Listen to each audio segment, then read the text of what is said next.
اب تشریف لاتے ہیں آپ کے سامنے خطاب کے لیے حضرت مولانا سنان صاحب. میں ان سے ملتمس ہوں کہ وہ تشریف لائیں. السلام علیکم ورحمۃ اللہ وبرکاتہ.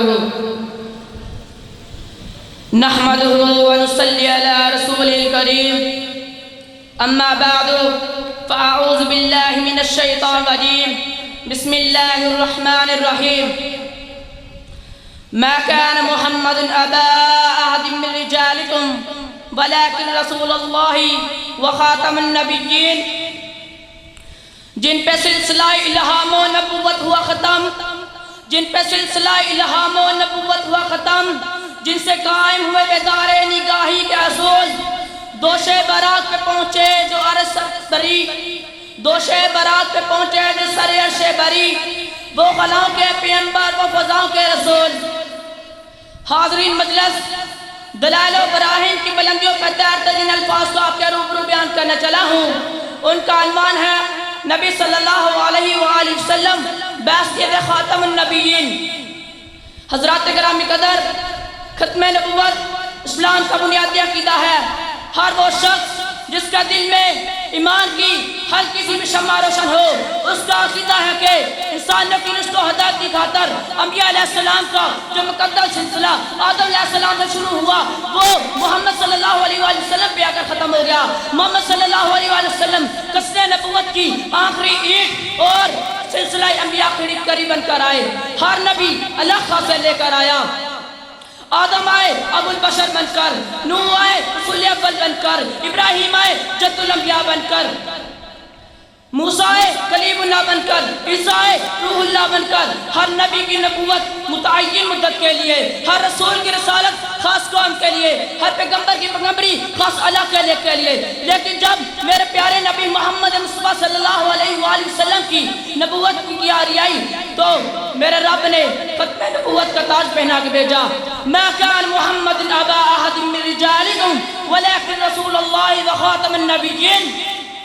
اور جب احمد مصطفیٰ صلی اللہ علیہ وآلہ وسلم کی بعثت کا وقت آیا تو خالق کائنات نے افاقی رسالت کا تمغہ تھما کے بھیجا.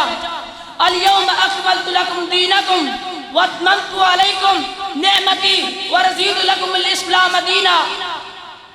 سجا کے ختم نبوت کا تاج ان کے سر پر، سجا کے ختم نبوت کا تاج ان کے سر پر خدا نے ان کو رسولوں کا تاجدار کیا.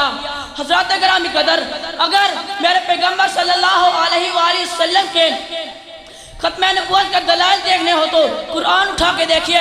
اگر رسول کائنات کے آخری نبی ہونے کے تذکرے پڑھنے ہو تو کتب حدیث پہ نظر گرا کے دیکھیے.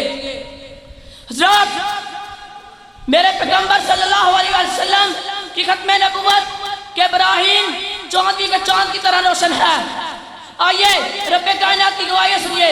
آشکار اب کہتا ہے قُلْ يَا أَيُّهَا النَّاسُ إِنِّي رَسُولُ اللَّهِ إِلَيْكُمْ جَمِيعًا. زمین و آسمان کا مالک کہتا ہے وَمَا أَرْسَلْنَاكَ إِلَّا كَافَةً لِلنَّاسِ. تمام مخلوقات کا خالق کہتا ہے وَمَا أَرْسَلْنَاكَ إِلَّا رَحْمَةً لِلْعَالَمِينَ. اے میرے محبوب پیغمبر، لوگوں میں اپنی نبوت اور رسالت پر چرچا کیجئے. لوگوں میں اس بات کو باور کرائیے کہ میری نبوت قیامت تک آنے والی تمام مخلوق کے لیے ہے. کوئی گورا ہو یا کالا، کوئی عربی بولتا ہو یا عجمی، میرے ہاتھ میں پیدا ہوا ہو یا میرے بعد میں، سب میرے امتی ہیں. میرے بعد نہ کوئی نبی آئے گا نہ کوئی امتی آئے گی. فرما گئے یا ختم نبوت کا تاجدار، فرما گئے یا ختم نبوت کا تاجدار، تحشر میرے بعد نبوت نہ آئے گی.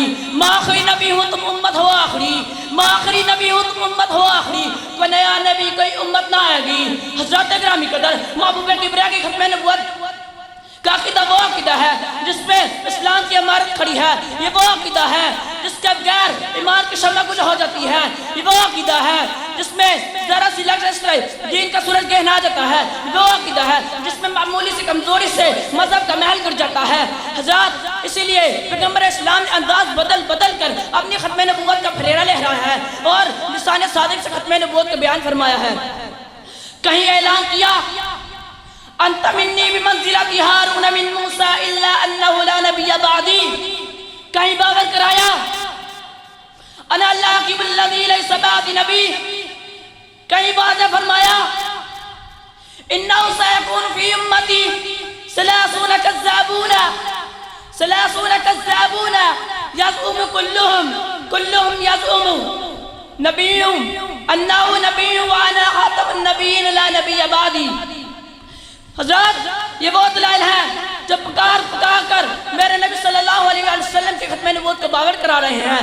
یہ وہ برامین ہیں جو جھوٹی نبوت کے سب دروازوں پہ قفل لگا رہے ہیں. اسی لیے ہمیں چاہیے کہ اس عقیدے پہ پہرا دے اور سازشوں کی کسی سازش کو کامیاب نہ ہونے دے. اسی میں ہمارے ایمان کی بقا اور ہماری آخرت کی کامیابی ہے. ناز جو نہ کرے ان کی امت والے. قرآن کہتا ہے جنہیں ختم نبوت والے ہے جن کو ختم نبوت کی حفاظت کا جنون قسم اللہ کی یہی لوگ ہیں قسمت والے. والسلام.